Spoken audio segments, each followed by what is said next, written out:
আরেকটু এগিয়ে যাব। সেটা হলো যে সমস্ত সন্তানদের বিয়ের বয়স হয়েছে, আপনার মেয়ের বিয়ের বয়স হয়েছে, একটু আপনাদেরকে একটু কিছু বলতে চাই, যাতে করে আপনারা যেভাবে ক্ষতিগ্রস্ত হয়েছেন অন্তত এই বয়সের ছেলে মেয়েরা তারা যেন ক্ষতিগ্রস্ত না হন। এক্ষেত্রে একটু জাগ্রত হতে হবে। সেটা হলো এই, প্রতিটি যুবক সন্তানকে আপনি তালিম দিবেন, এটা আপনি দিবেন। সেটা হচ্ছে তাকে বুঝাবেন স্ত্রীর সাথে ভালো আচরণ করতে হয়, এটা আপনি বলবেন, আপনি বাবা। বিয়ের আগেই তালিম দিবেন যে স্ত্রীকে সম্মান করতে হয়। বিয়ে করতেছ, স্ত্রীকে ভালোবাসা দেওয়া লাগে, স্ত্রী সম্মানের। আর সবচেয়ে শ্রেষ্ঠ পুরুষকে খৈরুকুম লিআহলিহি, তোমাদের মধ্যে উত্তম শ্রেষ্ঠ পুরুষ তো সেই পুরুষ যে নাকি তার আহলের কাছে শ্রেষ্ঠ। ওয়ানা খৈরুকুম লিআহলি, আমি সবচেয়ে উত্তম আমার স্ত্রীদের কাছে, আলহামদুলিল্লাহ। সুতরাং স্ত্রীর সাক্ষীর গুরুত্ব আছে। স্ত্রী জানে আপনি কিভাবে কথা বলেন, আপনি রাত্রে কয়টায় বাড়ি ফিরেন, আপনার চরিত্র কেমন, রাতের দিনের স্ত্রী জানে। এই জন্য নবী করিম সাল্লাল্লাহু আলাইহি ওয়াসাল্লাম বলছেন, আমার স্ত্রীদের কাছে আমি অধিক উত্তম, তোমরাও উত্তম হয়ে যাও। এজন্য স্ত্রী সন্তানকে বুঝাবেন স্ত্রী কোনো দাসী নয়, সে শ্রদ্ধার পাত্র। এটা আল্লাহ প্রদত্ত একটি নিয়ামত, এটা কোনো রাস্তার মেয়ে নয়, এটা আল্লাহ প্রদত্ত নিয়ামত। তাকে সম্মান করবে, তার কাছে উত্তম হতে পারলেই তুমি উত্তম। বলবেন, লস হবে না, আপনার কমে যাবে না, সে ভালো মানুষ হলে। সন্তানদেরকে বলবেন স্ত্রীর অশুভ আচরণে সবর করতে হবে। আপনি যেমন সবর করে করে সংসারটা এই পর্যন্ত নিয়ে এসেছেন আল্লাহর রহমতে, এতগুলো বাচ্চা হয়েছে, বাচ্চারা শিক্ষিত হয়েছে, সমাজে বাচ্চাদের মাধ্যমে আপনার সম্মান বৃদ্ধি পেয়েছে, অনেক সবর আপনাকে করতে হয়েছে। এবার আপনি আপনার সন্তানকে শিখাবেন যে নবী করিম সাল্লাল্লাহু আলাইহি ওয়াসাল্লাম বলেছেন, ইস্তাউসু বিন নিসাই খায়রা, নারীদের ক্ষেত্রে তোমরা ধৈর্যশীল হও, সবর করো, তাদেরকে সৎ উপদেশ দাও, কথা বলার ক্ষেত্রে, কর্মের ক্ষেত্রে, সকল ক্ষেত্রে তাদেরকে উপদেশ দাও, তাদের কল্যাণ কামনা করো, মানে সবর করো তাদের অশুভ অসৎ আচরণে। যেই স্বামী সবর করতে পারবে না, সেই স্বামী সংসার করতে পারবে না। স্ত্রী মানে বাঁকা, এটাই তাদের চরিত্র। আল্লাহ নবী সাল্লাল্লাহু আলাইহি ওয়াসাল্লাম বলেছেন, সব স্ত্রীগণ বাঁকা, বাঁকা হাড্ডি থেকে সৃষ্টি করা হয়েছে, পাঁজরের হাড্ডি সবচেয়ে বাঁকা। বলছে যদি ছেড়ে দাও বাঁকা বাঁকাই থেকে যাবে। এর মানে নসিহত করতে থাকো, সবর করতে থাকো। আর যদি সোজা করতে চাও ভেঙ্গে যাবে। অকাসরুহা তোলাকহা, ভেঙ্গে যাও মানে তালাক দেওয়া, এটা খুব সহজ ব্যাপার। ভাঙ্গা 1 2 3 খুব সহজ, কিন্তু না ভেঙ্গে সেটাকে কাজে লাগানো, সমাজ গঠন করা, পরিবার গঠন করা, নেক্সট সন্তান গঠন করা, এই বাঁকা স্ত্রীর মাধ্যমে, এটাই হচ্ছে শ্রেষ্ঠত্ব। আলহামদুলিল্লাহ, এটা শিখান আপনার সন্তানদেরকে। লজ্জা করেন কেন? লজ্জা করে করে তো শেষ, তখন তো লজ্জায় আর মুখ দেখাতে পারেন না সমাজে। ঘরে একটু লজ্জা ভাঙ্গেন সন্তানের সাথে, বুঝান বেটা বিয়ে করলে ধৈর্য ধারণ করা লাগবে, এগুলো শিখান। বিয়া মানে সহজ না, এটা দায়িত্ব। আল্লাহ নবী সাল্লাল্লাহু আলাইহি ওয়াসাল্লাম বলছেন, লা ইয়াজলিদু খিয়ারুকুম, তোমাদের মধ্যে যারা ভালো মানুষ, সম্মানিত শ্রেষ্ঠ মানুষ, তারা বউ পিটাই না। আলহামদুলিল্লাহ। তাহলে সন্তানকে বুঝান, বেটা বউরে পিটাইও না, এটা ভদ্রতার পরিচয় না। ভদ্রতা এবং সম্ভ্রান্তের পরিচয় হচ্ছে সবর করা, উপদেশ দিয়ে ঠিক করা, ধৈর্য ধারণ করে নসিহত করে ঠিক করা হচ্ছে শ্রেষ্ঠত্ব, বীরত্ব, পুরুষত্ব। লা ইয়াজলিদু খিয়ারুকুম, শ্রেষ্ঠ মানুষ কোন মহিলাদের গায়ে হাত দেয় না। আলহামদুলিল্লাহ, আল্লাহ নবী সাল্লাল্লাহু আলাইহি ওয়াসাল্লাম বলেছেন, সন্তানদেরকে শিখান বয়ের 100 গুণ পাবা না। আমিও তোমার মায়ের পাই নাই, তবে আমারও 100 গুণ নাই। মানুষ মানে আমরা অপূর্ণ। শিখান সন্তানদেরকে, আমি অপূর্ণ, তোমার আম্মু অপূর্ণ, তুমি অপূর্ণ, আমরা সবাই অপূর্ণ। পূর্ণ মানুষ একজন, মুহাম্মদ সাল্লাল্লাহু আলাইহি ওয়াসাল্লাম। সুতরাং আল্লাহ নবী সাল্লাল্লাহু আলাইহি ওয়াসাল্লাম বলছেন, লা ইয়াফরুকু মুমিনুন মুমিনাতান ইন কারিহা মিনহা খুলুকান রাদিয়া মিনহা আখার। সহিহ মুসলিম। কত সুন্দর দিক নির্দেশনা। কোন মুমিন পুরুষ মুমিন নারীর প্রতি রাগান্বিত হবে না একটু দোষ দেখলেই। কোন মুমিন পুরুষ কোন মুমিন নারীর একটু দোষ দেখলে রাগান্বিত হবে না। কেন? তার মধ্যে একটা চরিত্র যদি অপছন্দ হয়, অন্য একটা চরিত্র আছে যেটা পছন্দ হবে। আলহামদুলিল্লাহ, মানে তার মধ্যে ভালো ভালো গুণ আছে। একটু আপনার সাথে রাগ করে, সন্তানদেরকে তো ভালোভাবে লালন পালন করে। আপনার সাথে একটু রাগ করে, আপনার মা বাবার সাথে তো ভালো। আপনার সাথে একটু রাগ করে কিন্তু সালাত আদায় করছে, আলহামদুলিল্লাহ। এরকম একটু সমস্যা, কিন্তু অনেকগুলো গুণ আছে। আল্লাহ নবী সাল্লাল্লাহু আলাইহি ওয়াসাল্লাম বলেছেন, আর ওই গুণটা দেখে তুমি তার প্রতি সন্তুষ্ট হবে। তুমি তার প্রতি রাগান্বিত হইও না একটি সমস্যার জন্য, অন্য আরো সমাধান আছে তার কাছে, ওইটা দেখে সন্তুষ্ট হয়ে যাও। আলহামদুলিল্লাহ। বউটা না হয় একটু কালো, অনেকগুলো গুণ আছে, সেটা মেনে নাও। সে চরিত্রবান, আলহামদুলিল্লাহ, তার বংশটা ভালো, সে মুত্তাকিন পরহেজগার নারী, আলহামদুলিল্লাহ। এভাবে করে আপনি আপনার সন্তানকে বুঝাবেন যে এইভাবে জীবন গঠন করতে হয়। আপনি আপনার সন্তানকে বুঝাবেন, শোনো, বিয়ে করতেছ, বাচ্চা হবে, কোমল হও, কোমল, এত রাগান্বিত হলে চলবে না। রাগ করে পরিবার গঠন করা যায় না। জিদ করে, ভয় দেখে, মেরে পিটিয়ে পরিবার গঠন করা যায় না। আল্লাহ নবী সাল্লাল্লাহু আলাইহি ওয়াসাল্লাম বলেছেন, ইন্নাল্লাহা রাফিকুন ইউহিব্বুর রিফক। আল্লাহ তাআলা কোমল, কোমলতাকে ভালোবাসেন। ওয়া ইউতি আলার রিফকি মা লা ইউতি আলাল উনুফ। আল্লাহ তাআলা কোমলতার মধ্যে যা দান করেন, কঠোরতার মধ্যে সেটা দান করেন না। কোমলতার মধ্য দিয়ে যেটা দিবেন আপনাকে, কঠোরতার মধ্যে দিবেন না। স্ত্রীর সাথে প্রভাব দেখাইলে, শুধু মারপিট করলে স্ত্রীর চরিত্র নষ্ট হয়ে যাবে। সন্তানদেরকে শুধু পিটাইলে সন্তান নষ্ট হয়ে যাবে। সুতরাং কোমল হও।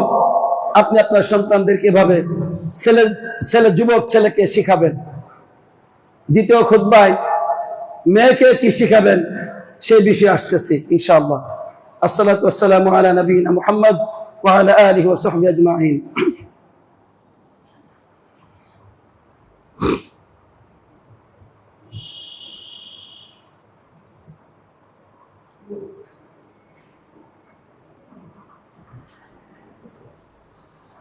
আলহামদুলিল্লাহ, আলহামদুলিল্লাহি রাব্বিল আলামিন, ওয়াসসালাতু ওয়াসসালামু আলা নবিয়িনা মুহাম্মদ ওয়া আলা আলিহি ওয়া সাহবিহি আজমাইন।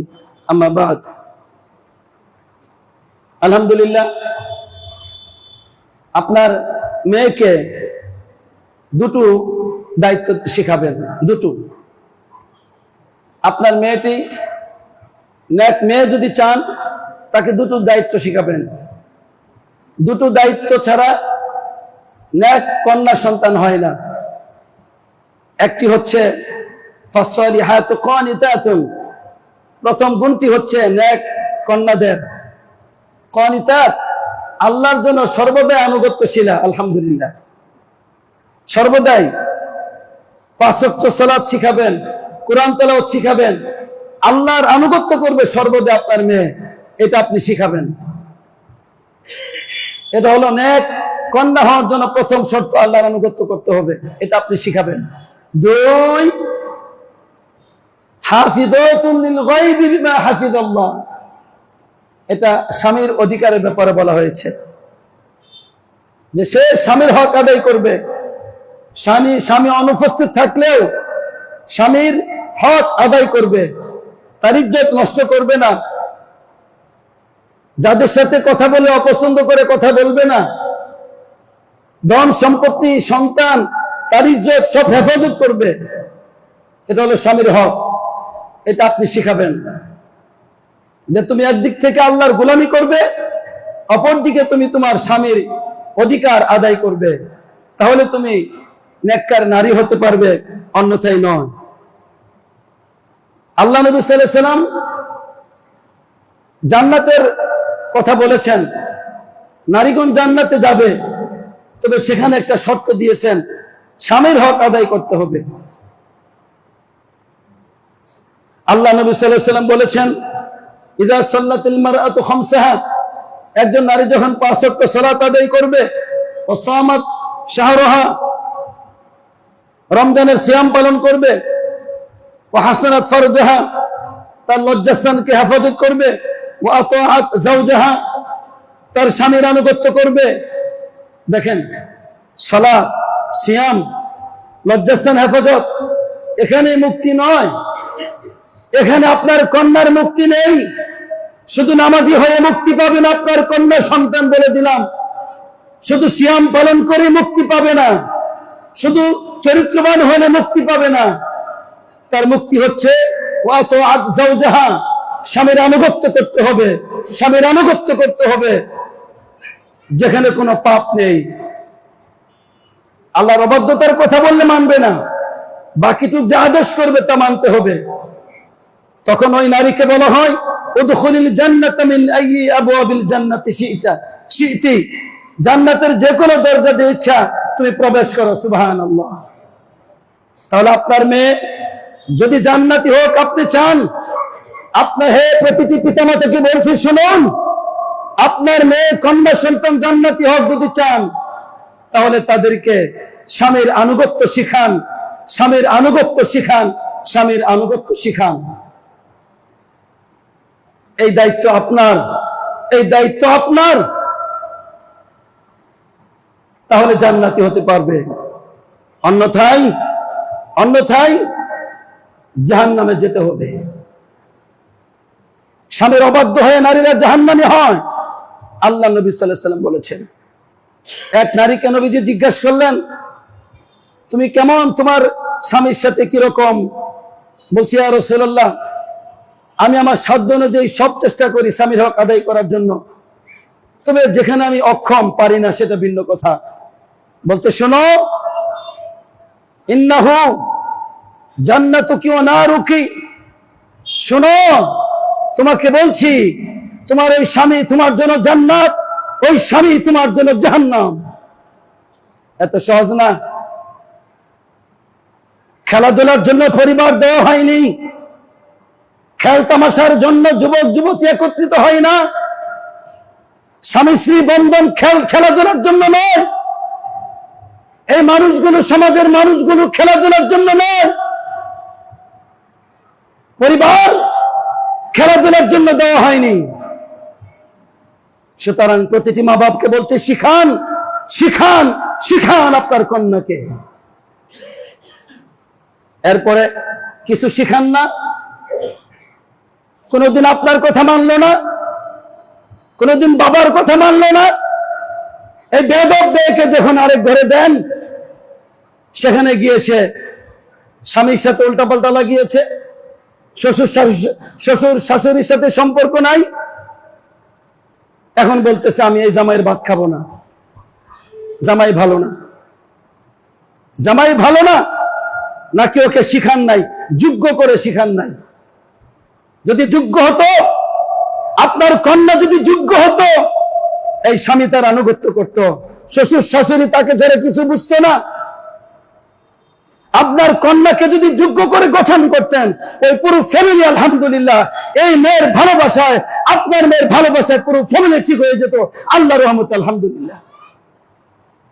নারীকে তো পাওয়ার দেওয়া হয়েছে, নারীকে তো পাওয়ার দেওয়া হয়েছে, সে পারে একটা পুরুষকে সঠিক পথ দেখাতে, তাকে সেই যোগ্যতা দেওয়া হয়েছে। কিন্তু সেই যোগ্যতা কে অর্জন করে দিবে? সেটা মা বাপ শিখাবে, মা বাপ শিখাবে, মা বাপ শিখাবে। এরপরে মেয়ে অভিযোগ করলো বাড়ির, শ্বশুর বলো না, শাশুড়ি বলো না, জামাই বলো না, এরপরে আসে যত্ন করেন না, অথবা দরবার নিয়ে যান ওই বাড়িতে, এরপরে ফাটল। প্রথম না হয় আপনার মেয়ে ভালো মানুষ, ওই পরিবারটা খুব খারাপ, কিন্তু দ্বিতীয় বিবাহিতে কেন ঘরে শিবিরে আসলো আপনার কন্যা? জবাব দেন। দ্বিতীয়বার যখন এত সুন্দর ফ্যামিলিতে বিবাহ দিলেন, কেন আপনার কন্যা সন্তান আবার ফিরে আসলো? কেন? নিজের ব্যর্থতার স্বীকার করুন, নিজের অপরকতার স্বীকার করুন, নিজের পাপের কথা স্বীকার করুন। প্রতিটি বাবাকেও বলছি, প্রথম বউ ভালো না, বাদ দিলেন, প্রথম বিবাহ করালেন ছেলেটাকে, প্রথম বউটা ভালো না, ছেলে বলতেছে বউ ভালো না, বউ ভালো না। কিন্তু দ্বিতীয়বার যখন বিয়ে করালেন, এখানে এত অশান্তি কেন? নিজের ছেলের দুর্বলতার কথা স্বীকার করুন, নিজেদের দুর্বলতার কথা, অজ্ঞতার কথা স্বীকার করুন। পরিবার গঠন করতে জানেন না, পরিবার গঠন করতে জানেন না, শিখেন নাই। টাকা কামিয়েছেন, বাড়ি করেছেন, টাকা কামিয়েছেন, বাড়ি করেছেন, গাড়ি করেছেন, নিজে মানুষ হন নাই, সন্তানকে মানুষ করেন নাই। সুতরাং আসুন আমরা ফিরে আসি আল্লাহর দিকে, আল্লাহ রাসূলের দিকে। কারণ আল্লাহ নবী সাল্লাল্লাহু আলাইহি ওয়াসাল্লাম বলেছেন, ইদা মাতাল ইনসান, মানুষ যখন মারা যায়, মানুষ যখন মারা যায় তার সকল আমল বন্ধ হয়ে যায়, তিনটি আমল জারি থাকে। তার মধ্যে একটি হচ্ছে ওয়ালাদুন সালেহ, নেক সন্তান। ছেলে হতে পারে, মেয়ে হতে পারে, নেক সন্তান যদি রেখে মারা যেতে পারেন, মৃত্যুর উপরে জীবিত থাকবেন, মৃত্যুর উপরে সৎ আমল আপনার আমল নামায় লেখা হতে থাকবে আলহামদুলিল্লাহ। ভালো কন্যা সন্তান গঠন করুন, তার পরিবার থেকে নেক সন্তান জন্ম হবে ইনশাআল্লাহ। ভালো ছেলে গঠন করুন, এই ঘর থেকে নেক সন্তান লাভ হবে ইনশাআল্লাহ। পরিবারের বংশের উপকার হবে, সমাজের উপকার হবে, একটি রাষ্ট্রের উপকার হবে ইনশাআল্লাহ। সুতরাং এই রাষ্ট্রকে আপনি অনেক কিছু দিতে পারেন, এই সমাজকে আপনি অনেক কিছু দিতে পারেন, একটি পরিবারকে আপনি অনেক কিছু দিতে পারেন। হ্যাঁ, প্রতিটি মা বাপ তোমাদেরকে বলছি। তাই আসুন আমরা আল্লাহর কাছে ক্ষমা চাই, আল্লাহর কাছে আমাদের পাপের ক্ষমা চাই, অন্যথায় দুনিয়াও ধ্বংস, আখিরাত বাতিল। তওবা করে আজকের পর থেকে, এখন থেকেই আমাদের জীবনের সবচেয়ে বড় দায়িত্ব যেটা আল্লাহ দিয়েছেন, পরিবার গঠন করা, সেই দায়িত্ব আজকে থেকে আমরা পালন করব ইনশাআল্লাহ। আজকের থেকে নিয়ে মৃত্যু পর্যন্ত পরিবার গঠনকে জীবনের সবচেয়ে বেশি গুরুত্ব দিব ইনশাআল্লাহ। আমরা পরিবারে 5 ওয়াক্ত সালাত প্রতিষ্ঠা করব। আমার ছেলে, আমার মেয়ে, আমার পুত্রপুত্র, আমার নাতিন, আমি সবাইকে নামাজের শিক্ষা দিব ইনশাআল্লাহ।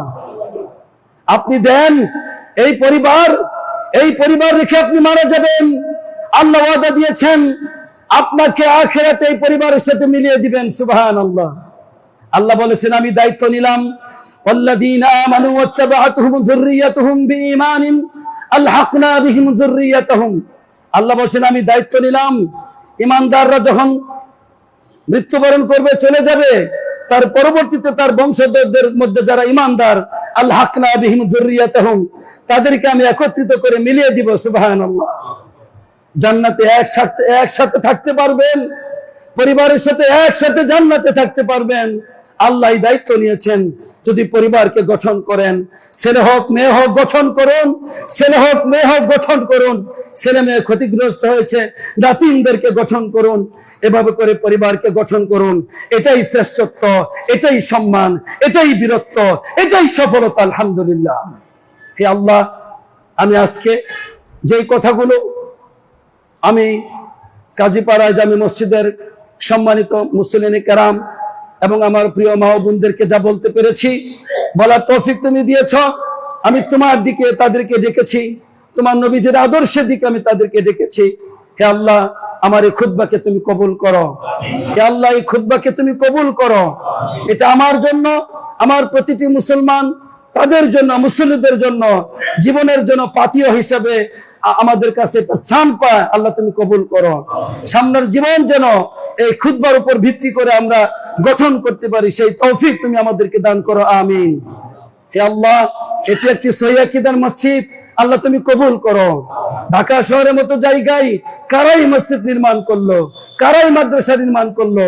আল্লাহ, যারা মারা গেছেন তাদেরকে তুমি ক্ষমা করে দাও, তাদের কবরটিকে জান্নাতের টুকরায় পরিণত করো। যারা জীবিত আছেন তাদের রিজিকে বরকত দান করো, তাদেরকে নেক জীবন দান করো, আরো বেশি করে আনুগত্য করার তৌফিক দান করো। এই যে মাহফিল, এই মাহফিল আগামীকাল থেকে শুরু হবে ইনশাআল্লাহ। আপনারা সকলে মাহফিলে আসবেন এবং আপনাদের আপনজনদেরকে দাওয়াত দিয়ে নিয়ে আসবেন। এটা এমন একটা মাহফিল যেখানে বিশুদ্ধ উলামায়ে কেরামগণ কথা বলবেন, কোরআন এবং সুন্নাহর কথা হবে। এখানে কোনো শিরিক বেদাতের কথা হয় না, এখানে তাওহীদের কথা হয়, সুন্নাহর কথা হয়। আমরা আল্লাহর কথা বলি, আল্লাহ রাসূলের কথা বলি, নিজেদের বানানো কথা আমরা বলি না। আলহামদুলিল্লাহ। অতএব আপনারা সকলেই চেষ্টা করবেন, কয়েকদিন করে মুসলমানদেরকে এখানে নিয়ে আসবেন, যাতে করে এই মাহফিল একটি সফল মাহফিল হয়। আল্লাহ তুমি কবুল করে নাও। আমিন।